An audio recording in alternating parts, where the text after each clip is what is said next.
Bhojpuri cinema के superstar और हाल ही में राजनीतिक चर्चाओं में आए पवन सिंह एक बार फिर चर्चा में हैं, लेकिन इस बार वजह कुछ ज्यादा ही निजी है। बिहार विधानसभा चुनाव से खुद को अलग करने के पवन सिंह के फैसले के बाद उनके ससुर रामबाबू सिंह ने एक ऐसा खुलासा किया है जिसने पवन सिंह के निजी और राजनीतिक जीवन को लेकर नए सवाल खड़े कर दिए हैं। दरअसल बिहार विधानसभा चुनाव से दूरी बना ली है। उनके इस फैसले ने फैंस और राजनीति से जुड़े लोगों के बीच चर्चा का माहौल बना दिया है। इसी बीच उनके ससुर रामबाबू सिंह का बयान सामने आया है जिसने मामले को और उलझा दिया है। रामबाबू सिंह ने हाल ही में मीडिया से बातचीत में कहा कि पवन सिंह पर उनकी बेटी ज्योति सिंह को विधायक बनाने का कोई दबाव नहीं था। मैंने उनके पैरों पर जाकर विनती की कि मेरी बेटी उनके साथ रहे। मैंने अपनी पूरी कोशिश की, लेकिन उन्होंने कहा कि आगे का फैसला अदालत करेगी। मैंने उनसे बाद में मिलने और स्थिति को शांतिपूर्वक विचार करने का अनुरोध किया, लेकिन तब से वो मेरी कॉल्स नहीं उठा रहे हैं। सुनिए। पहले तो आपसे बता दूं कि कोई दबाव पता नहीं वो कितना झूठ बोलेंगे। कोई दबाव उन पे ये नहीं बनाया गया है कि ज्योति सिंह को विधायक बना दीजिए।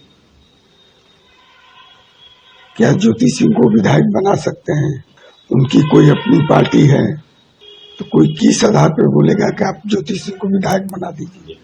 3 महीना पहले मैं गया था, जैसा कि वो बोले हैं कि ज्योति के पिताजी आए थे, हमसे बोले कि विधायक बनवा दीजिए। ये 100 नहीं 150% गलत बात है, झूठ बात है।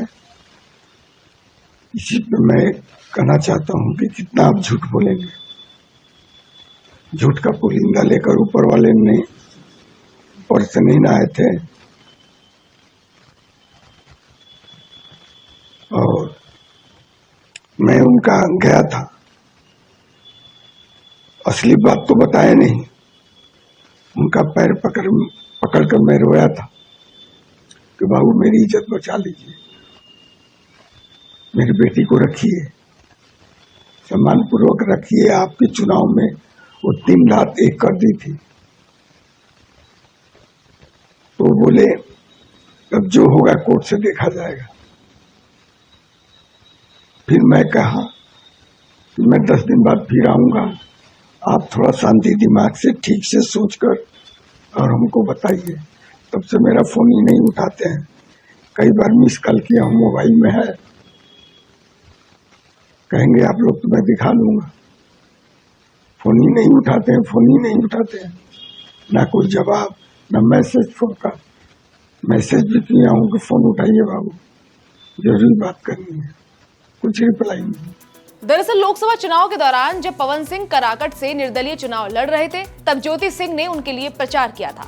प्रचार के दौरान ज्योति का स्थानीय जनता से जुड़ाव बढ़ा और चुनाव के बाद पवन सिंह की हार के बावजूद स्थानीय लोगों ने ज्योति को ही चुनाव में उतारने की मांग शुरू कर दी। यहीं से इस राजनीतिक और पारिवारिक रिश्ते में नया मोड़ आया। रामबाबू सिंह के मुताबिक काराकाट के लोग ज्योति सिंह से पवन सिंह के स्थान पर चुनाव लड़ने की उम्मीद कर रहे थे, लेकिन पवन सिंह ने राजनीतिक दबाव को नजरअंदाज करते हुए अपना डिसीजन लिया। इससे यह साफ है कि पवन सिंह व्यक्तिगत और पारिवारिक प्राथमिकताओं को जनता की अपेक्षाओं से ऊपर रखते हैं। उनकी ये स्थिति मीडिया और राजनीतिक समीक्षकों के लिए चर्चा का विषय बनी हुई है। सुनिए आप। लोकसभा चुनाव में जब वो पवन जी के लिए घूमी थी तो एक उसका विशेष लगाव हो गया था वहां के लोगों से। और जब पवन जी चुनाव हारे तो उसके बाद वहां के लोगों को फोन आता था, फोन मैं भी सुनता था। मेरी तबीयत खराब थी, मैं बनारस एडमिट था, तो कभी कभी वही फोन आ जाया करता था, जी आप आइए। वो नहीं आ रहे हैं तो कम से कम आपको आना चाहिए। तो उसके आने जाने से कई लोग कहेंगे भाभी आप खड़ा हुई, आप चुनाव लड़िए, अपने लिए लड़िए, हम लोगों के लिए लड़िए। तब इस पर ज्योति विचार करके अपना लड़ गई। अब सवाल उठते हैं कि क्या पवन सिंह दोबारा राजनीति में लौटेंगे? क्या ये विवाद सुलझेगा या और गहराएगा? अब इस पर आपकी क्या राय है, कमेंट करके बताइए।